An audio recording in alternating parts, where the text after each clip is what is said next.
Are you having a hard time growing your channel? Nahihirapan ka bang makagain ng views and subscribers?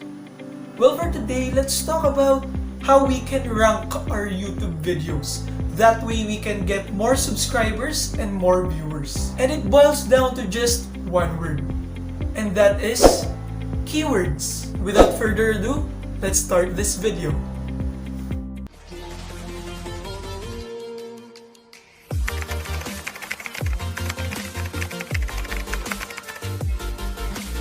Hi everyone! Welcome back to my YouTube channel. This is Russel again and welcome to our episode 3 of our YouTube series. So yun nga, for today, we will be talking about keywords. And ano ba yung role nito for us as a YouTuber? So before we start this video, kung bago ka pa lang dito sa aking channel, please consider subscribing by hitting the subscribe button down below. Click mo na rin yung notification bell for you to be notified once we upload new videos. I-share ko sa inyo kung paano ba ako gumamit ng keywords when it comes to me uploading my videos.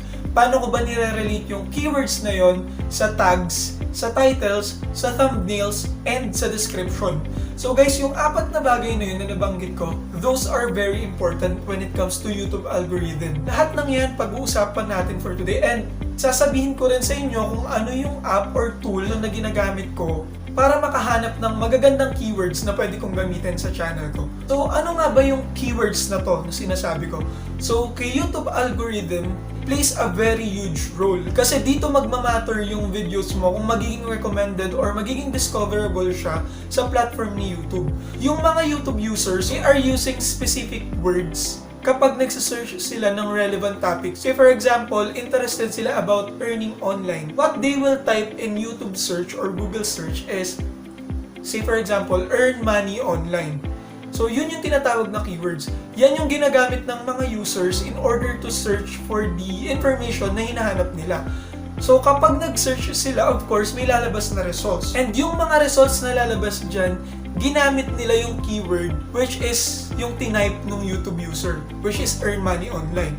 Kung nagamit natin yung tamang keyword, and then pag tinype yan ni user sa YouTube platform, so there's a high chance na mapunta dun sa search results yung videos natin. Ano ba yung mga factor na kailangan natin i-consider para masabi natin na yung ating keyword is an effective keyword? Of course, unang-una is yung search volume. When we say search volume, ito yung gaano ba kadalas tina-type sa YouTube platform yung keyword na naisip mo. Kasi kung madalas nagagamit yung keyword na yan sa pag-search on YouTube, that means you will have high chances of getting your videos discovered. Then second factor that we need to consider is the competition level. The competition level is very high. Medyo magiging mababa yung chances natin, especially sa mga tulad nating small YouTubers. Sa YouTube algorithm, it is very recommended that we use 1 to 2 keywords or more. We need to use that in our title. At kailangan ulitin natin yung keyword na yon sa thumbnail. Kailangan ulitin din natin yung keyword na yan sa ating description. And then, kailangan yung keywords na ginamit natin is nasa tags din natin. I know one thing guys na I would like to share kung paano tayo makakapag-come up with a keyword without us thinking too much. Mababawasan yung pag-iisip, mababawasan yung work na kailangan natin gawin when it comes to assigning tags or getting keywords for our videos. Yung ginagamit ko guys is tubebuddy. Want to have tubebuddy rin para mapadali yung work nyo when it comes to your channel. Please click the link down below sa description box. Nakalagay yung link dyan for tubebuddy for you to add it on your Chrome browser extension or any browser. I-share ko na sa inyo kung paano ako gumawa ng title, tags, description. Paano ba ako nagka-come up with a specific keyword or an effective keyword that I use on my videos. So meron sa tubebuddy na keyword tools. Say for example, yung earn money online. Tignan natin kung ano ba yung status ng keyword na yan. So ayun guys, type nyo lang dyan sa YouTube search bar nyo, earn money online. So ako, meron na ako kasing tubebuddy extension. So ito siya kung makikita nyo. In-add ko na yung extension. So automatically madedetect na itong tubebuddy. So kung meron na kayong tubebuddy na ka-install sa inyong browser, lalabas itong part na to or tab na to. This is the tubebuddy keyword tool. So makikita nyo dyan, show keyword score, click lang natin. Yung sinasabi ko sa inyo kanina guys, ito yung search volume and then yung competition. So kung makikita nyo yung earn money online na ginamit natin, sobrang taas ng search volume niya. Pero when it comes to competition, since usual nang tinatype yan ng mga users yung earn money online, makikita nyo na sobrang taas din ng competition level. Or dito sa ating keyword tool, it shows us very poor kasi nga sobrang taas na ng competition. Ang daming gumagamit ng keywords na to na YouTubers din, which are big channels na rin. Kaya yung magiging overall score niya is poor, which is 18 out of 100 lang. So kapag ganyan guys, it is not really recommended to use this specific keyword. Kasi less yung chances na mag-rank yung videos mo kasi nga marami nang gumamit ng keyword na yan. So, most of the time, kailangan mo lang tignan yung meter na yan. Dapat ayan ay nasa light green or sa dark green. Let's try non-voice jobs for newbies. Then guys, makikita nyo nag-green na siya. So that means itong keyword na to is often being searched on YouTube and at the same time, hindi ganun kataas yung competition level. So that means we can use this keyword. So pakita ko sa inyo dito sa aking channel. So let's go to videos.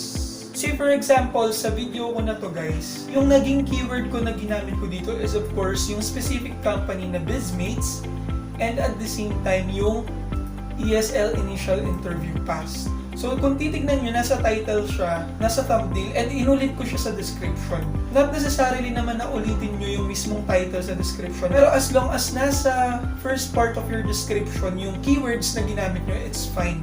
Kung makikita nyo naman sa tags, ayan, inulit ko rin yan. BizMates Initial Interview, how to pass BizMates Initial Interview. And if you will see, if you have tubebuddy added on your browser extension, so makikita nyo dyan yung mga numbers na kulay green. That means, kapag kulay green, that means nagra-rank yung videos nyo. Nasa top searches siya. So say for example, when it comes to typing BizMates, pang second ako. So that means, etong specific na video ko na to, yung mga tags na ginamit ko, or keywords na ginamit ko are very effective. Kasi, nag-rank yung videos ko when it comes to these keywords na ginamit ko, which I got from tubebuddy. Check natin kung ano ba yung relation ng tags na to na sinasabi ko. Ito na yung kung magra-rank ba yung videos mo sa YouTube. Then, try natin tong BizMates Initial Interview 2020. Type natin dito yan sa ating YouTube.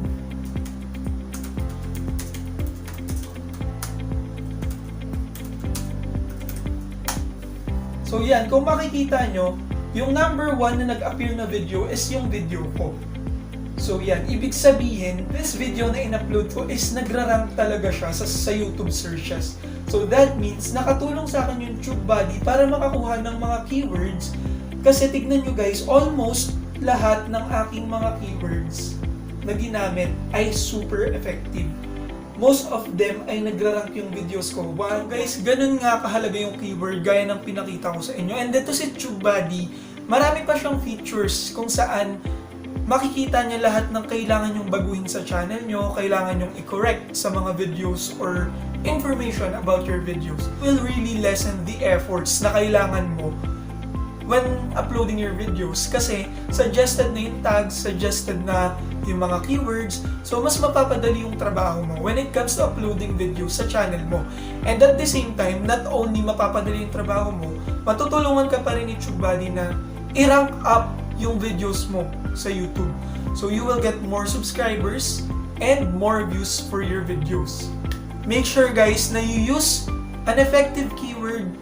You can download tubebuddy for free. Again, you can click on the link sa description box. So free lang yan guys. If you want to upgrade to have more features para sa channel mo, you can do so. So yun lang naman yung gusto kong i-share sa inyo for our episode 3 of our series today. So make sure you use the right keywords for your videos. Use it on your title, use it on your thumbnail, use it on your description, and at the same time, make sure that your tags will include keywords. Thank you so much for watching our episode 3 of our YouTube series. Kung interested ka to know about YouTube, just keep on watching this series on YouTube. And during this series, meron tayong channel promotion. All you need to do is to subscribe to my channel, like this video, share this video, and comment down below your channel name at the same time with the tagline that I will be a successful YouTuber.